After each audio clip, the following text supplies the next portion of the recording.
So by now, I think it's fair to say we've had a good amount of time to test out the new NS operatives and their retrofitted armory. I, for one, have been pretty much playing with the whole arsenal, getting used to the new weaponry and vehicles for future reviews and guides, but over my time of playing the revamped operatives, I just can't deny that there are a few standout weapons of the bunch. G'day there once again, viewers, this is your mate Kamikaze78 here, and today, guys, we're going to be putting some of my favourite NS operative weapons under the spotlight.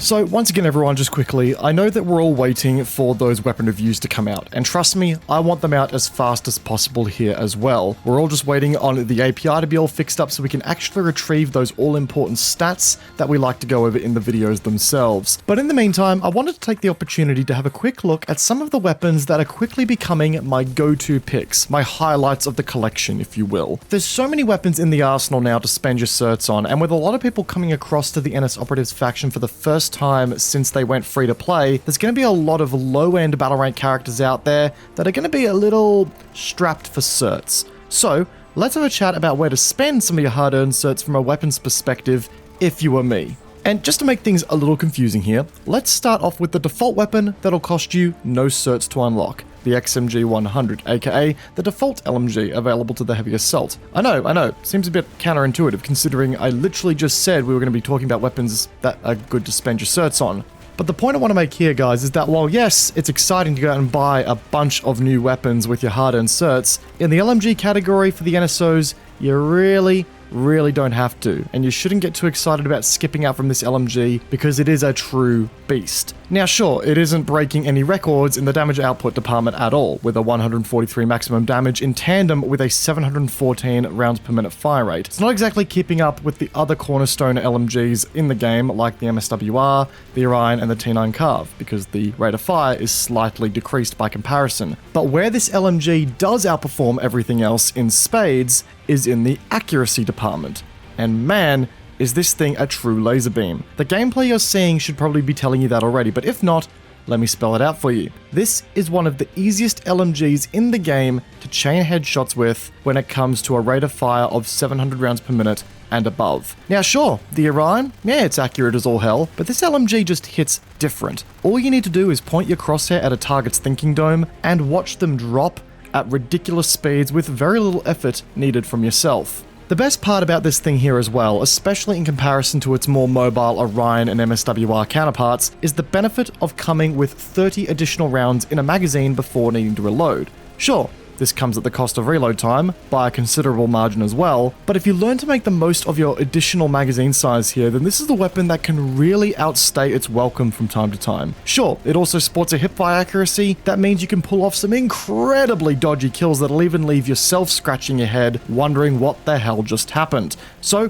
mount that laser sight. Trust me.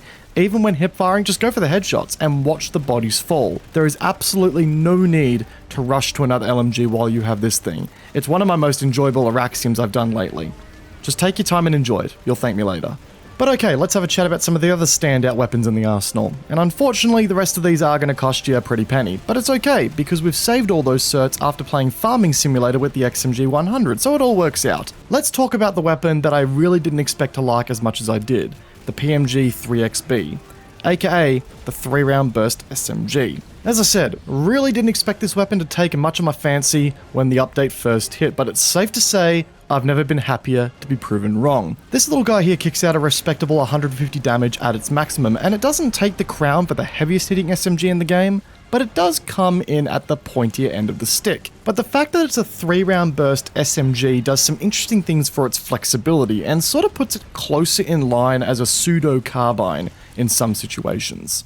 The recoil and cone of fire all feel incredibly manageable within 30 meters, which means that this little number here is great at finishing off targets that happen to get some distance between them and yourself. It also makes scoring those headshots at those extended ranges a little easier to hit due to the bursting nature and the amazing recoil pattern. Plus, the burst functionality on the weapon is unique in the sense that it will automatically cycle to the next burst if you simply hold down the trigger, which means that you don't need to run the risk of oversampling the weapon's bursts if you get the timing shooting wrong. And I get it, we've all been there. We've all been caught out in a CQC environment with a burst fire weapon, absolutely thrashing the hell out of our mouse button, trying to fire as fast as possible, only slowing ourselves down because we're oversampling the weapon. That's not going to be a problem with this SMG, which makes it a true blast to run in CQC as well.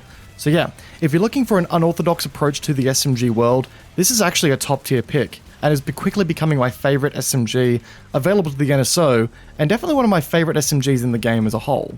But from one extreme to the next, I want to bring your attention to a couple of the scout rifles that the NS operatives have access to, keeping in mind that scout rifles with their latest reclassification can be used across all classes except the light assault, so a lot of flexibility on offer here. Let's firstly bring up this little number, the BAR 200. This sturdy rifle is slated to hit a little harder by comparison to its BAR 100 cousin, but at the cost of some cuts to its rate of fire. The maximum damage, however, is the ever so glorious 334 maximum damage, which means that within CQC, all it takes is one headshot and you've got yourself a guaranteed 2-shot kill on your hands, assuming that the target isn't running nanoweave. But it's an amazing payload that also makes weapons like the Dragoon, Bishop, and Obelisk so good. The catch is that it doesn't sport the quote-unquote no damage drop-off feature that those aforementioned weapons carry, but it does sport a faster rate of fire, which means that within those mid-range fights, you can hit with this thing faster,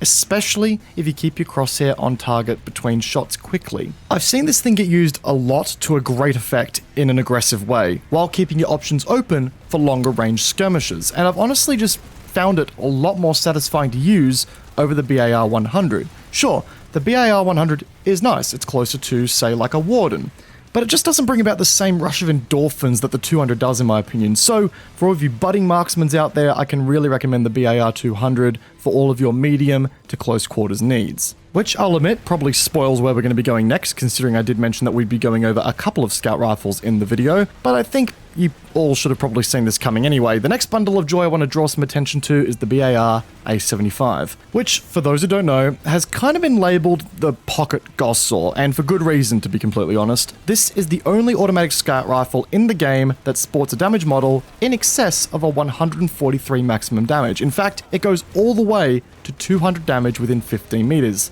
which is a hell of a hit. Now, it doesn't sport the same rate of fire or magazine size as the trusty Gauss-Saw, which means, it can't do crowd control like the Gauss-Saw, but nothing truly can. But considering it's the heaviest hitting automatic weapon available to the NS operatives, it makes up for that in cool factor alone. Now, its moving cone of fire accuracy could be compared to that of a wet noodle, but it starts off perfectly accurate if you kick off firing while standing still. So keep that in mind while using the weapon for the best results. It's definitely been a ton of fun running the weapon though, and it's the closest thing I can get to my NC DNA while playing my weaponized toaster. So maybe there's an element of nostalgia there too. But there's also one more little gem of a weapon that needs to be talked about here really quickly.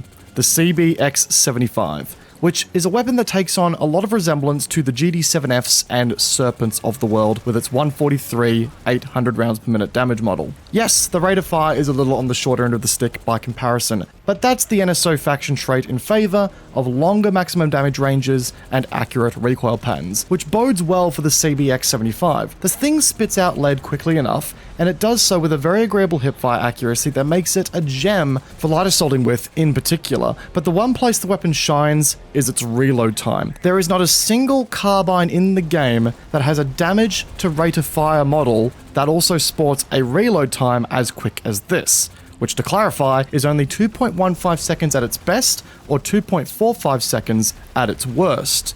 And while it may come at the cost of 5 rounds in the magazine, all you need to do is position yourself well and take on more of a guerrilla warfare approach to keep the action on your terms, and you'll be all good. If you find yourself struggling with the 5 round per mag loss, you can get extended magazines to bump it back up to 30 rounds, which is honestly a fair shout. The laser sight helps with a more aggressive playstyle, whereas the extended magazines go a long way in giving you just a little bit more flexibility in the field, which is a well worth investment on both fronts. Overall, the weapon is just a solid amount of fun, and probably the best carbine I think available to the NSO operatives right now. But guys, with all that said, that kind of wraps up today's video talking about all my favorite NSO weapons that are available at the moment. These are the ones that are true standouts for me, and yes, all of the weapons that I've tried so far have been enjoyable to a certain extent, but these are the ones that I've enjoyed getting to know the most. Let me know what weapons you are enjoying most out of the NSO Operatives Armory as of right now, and let me know if there's any particular ones you want me to take a look at in a bit more detail. I can see what I can do for you guys there.